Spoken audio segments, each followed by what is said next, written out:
안녕하세요. 대치동 빅마우스입니다. 이번 영상에서는 가채점 결과를 바탕으로 여러분들 자녀분들의 점수대로 어느 대학 정도에 지원할 수 있는지 이런 것들을 이제 간단하게 브리핑 해드리고, 그리고 제가 이제 앞선 영상에서 말씀드렸던 그 전략에서의 좀 핵심 포인트를 다시 한번 짚어드리려고 합니다.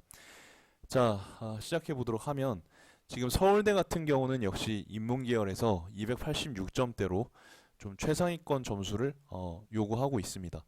연대랑 고대 같은 경우는 서울대와 뭐 6점 정도, 많게는 10점 정도 차이를 가지고 있습니다.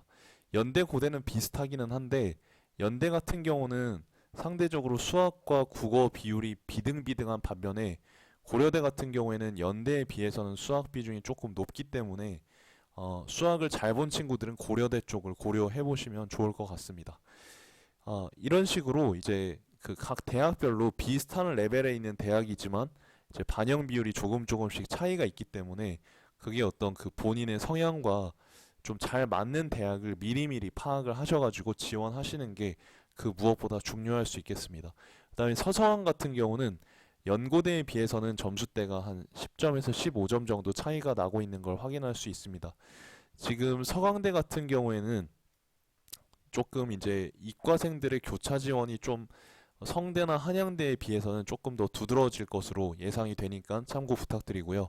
그 다음에 중경외 라인 같은 경우도 윗 레벨의 학교보다는 한 10점 정도가 차이가 난다고 볼 수 있겠습니다.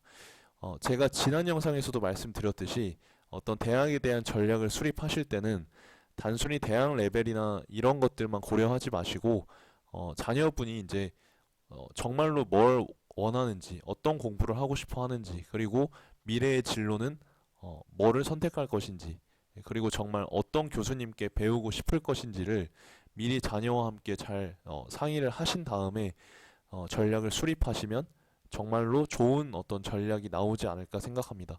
그 정식 컨설턴트들 같은 경우에는 그렇게까지는 고려해 주지 않기 때문에, 그 어떤 점수대별로 이렇게 기술적으로 지원해 주는 거는 그분들이 잘 해주실 수 있지만, 자녀분들이 정말 뭘 원하고 어떤 전공을 하고 싶고 어떤 교수님께 배울 수 있는지는 절대 설명을 안 해줍니다.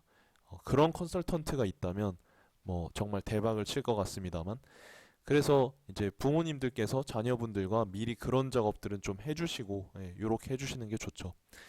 자, 그 다음에 이제 숙대, 인하대, 아주대 밑으로 쭉 해가지고는 지금 이 학교들은 이제 점수대들을 봤을 때 대부분의 학생들이 이 점수대에 해당할 것 같거든요. 근데 이 대학별로 과목별 반영 비율도 굉장히 차이가 많고, 전형 방법도 굉장히 차이가 많고 그렇습니다. 일부 학교들은 영어를 1등급을 요구하는 반면에 일부 학교들은 2등급을 요구하는 경우도 있습니다. 그래서 전략과 학교별 반영 비율과 여러분들의 어떤 상황을 종합하셔가지고 전략을 세우시기를 추천드리고요. 자연계열로 들어오게 되면 확실히 인문계열에 비해서는 점수대가 좀 낮은 것을 확인하실 수 있습니다. 그래서 쭉 보시면 재밌는 것은, 지금 자연계열 같은 경우는 인문계열과 달리 서서원의 점수대와 연고대 라인의 점수대가 크게 차이가 나지 않는 모습을 확인하실 수 있습니다. 올해 같은 경우는 약학대 인원의 증가로 인해서 좀 이제 연쇄적으로 인원들이 이제 그쪽으로 빨려 들어갈 가능성이 있고, 그러므로 해서 이 상위권 대학에 공백이 생길 가능성이 높습니다. 자연계열에요. 그래서 우리가 눈치 게임을 좀 잘 준비하고 있다가 전략적으로 여러분들의 과목에 딱 맞는 전형을 찾아서 지원을 잘 하신다면 정말 좋은 결과가 있지 않을까. 자연계열의 학생들에게는 굉장히 좀 기회의 어떤 시간이지 않을까, 그렇게 생각을 합니다. 그래서 혹시라도 점수가 마음에 들지 않으셔가지고 내년에 한 번 더 도전을 생각해 보시는 그 분들도 일단 올해 대학을 어떻게든지 좀 걸쳐 놓으시고 후위를 도모하시면 더 좋지 않을까, 심리적으로 안정되지 않을까, 이렇게 생각을 합니다. 그다음에 건동홍 라인 같은 경우도 바로 윗레벨의 학교와는 크게 차이가 나지 않는 모습입니다. 그래서 정말 좀 안 좋게 얘기하면 혼돈의 도가니탕이 될 수 있고, 좋게 얘기하면 눈치 게임으로 인한 기회의 창이 열릴 수 있다. 그래서 우리 구독자분들은 이제 기회를 잡는 쪽이 되셔야 되겠죠. 제가 함께 하겠습니다. 그래서 이제 밑에 학교들을 쭉 보시게 되면 재밌는 것이 이제 영어 등급입니다. 영어 등급. 자연 계열 같은 경우는 인문 계열의 동 레벨 학교에 비해서 영어를 조금 덜 본다는 점이 조금 재밌는 사실입니다. 그래서 자연 계열 중에서 이제 영어를 좀 못 본 친구들은 요런 라인의 학교도 한번 고려해 보실 만하고요. 그 다음에 이제 올해 주목이 쏠리고 있는 약대입니다. 약대 같은 경우는 지금 이제 서울대가 276점입니다. 그러니까 재밌는 점이 지금 우리가 생각하는 일반 그 공대 커트라인과 약대 커트라인이 크게 차이가 나지 않는다는 것을 확인할 수 있습니다. 그래서 아마도 제 생각에는 약대 쪽으로 최상위권 친구들이 쭉 빨려 들어가면서 좀 이런 학교, 이런 학과들에 대한 공백이 좀 생겨나지 않을까 예상을 하고 있으니까요. 여러분들께서도 이 점 유의하셔가지고 전략을 수립해 주시면 좋을 것 같습니다. 그래서 지금 약대 같은 경우에 보시면 점수대가 그렇게 차이가 나지 않아요. 학교별로 차이가 나지 않고 아마도 네, 제가 이제 현장에서 친구들한테 물어보니까 의대 가고 싶니, 약대 가고 싶니 물어봤는데 참 그 재밌는 답변을 들었습니다. 요즘 친구들은요 의대보다는 약대를 더 선호한답니다. 왜냐면 소위 말하는 좀 꿀을 빨 수 있대요. 졸업 후에 진로에도 그렇고 학부 때도 그렇고 의대가 힘들다 보니까요. 약대를 선호하는 분위기입니다. 그래서 약대 쪽으로 쭉 빨려 들어가면 상대적으로 점수대가 의예과 같은 경우에 조금 더 떨어질 가능성도 있지 않을까 생각을 합니다. 이렇게 되고 의대는 정말로 사명감으로 지원을 하셔야 이제 여러분들께서 그 학부를 버텨내실 수가 있고요.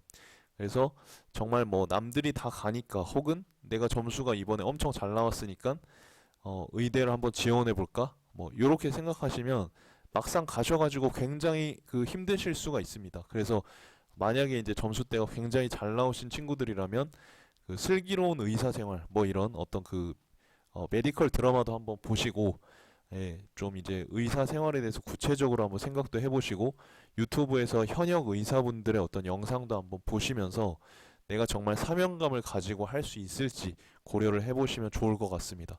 그다음에 치의학과 같은 경우도 제가 이제 항상 그 생각을 하는데 치과 의사 선생님들이 진짜 중요하시거든요. 네, 그래서 여러분들의 자녀분들이 정말 치과에 들어가셔가지고 치의학과 들어가셔가지고 좋은 치과 선생님이 되셔가지고 많은 분들을 좀 잘 치료해 주셨으면 좋겠습니다. 어쨌든 지금 치의학과 같은 경우도 아까 약학대나 의대와 비슷한 커트라인을 형성하고 있다는 점을 아실 수가 있을 겁니다. 자, 그 다음에 이제 특이한 게 원광대 같은 경우에는 치의학과 인문이 포진되어 있습니다. 그래서 인문 친구들 중에 한번 원광대를 생각해 보실 수가 있겠고 한의학과 같은 경우에도 지금 이제 보시면 점수대가 조금 낮은 걸 확인하실 수가 있죠. 아무래도 예, 요새 이제 한의학의 어떤 위상이 조금 흔들리고 있다 이렇게 생각하실 수가 있는데 정말로 한의사의 어떤 뜻이 있다면 그런 외부적인 상황에 흔들리지 마시고 본인의 소신껏 지원을 하셔서 또 멋진 한의사가 되셔가지고 많은 사람들을 치유해 주셨으면 좋겠습니다. 자, 그 다음에 인문계열 쪽에도 한의학과가 많습니다. 예, 그래서 참고해 주시면 좋을 것 같습니다. 이상으로 오늘 이제 가채점 결과를 바탕으로 이런 어떤 합격선을 한번 알아봤는데요. 12월 10일 날 이제 뭔가 뚜껑이 딱 열리면 이것과는 조금 다를 가능성이 제 생각엔 좀 더 높을 것 같습니다. 그래서 일단은 이 점수는 참고로만 해주시고 자녀분들의 점수대가 이 데이터와 크게 차이가 난다고 해서 동요하거나 하시기보다는 그냥 참고로만 하셔서 전략 수립하시는데 좀 활용만 해주십사 하는 어떤 말씀을 좀 드려봅니다. 다음번에 더 좋은 영상으로 또 찾아뵙겠습니다. 감사합니다.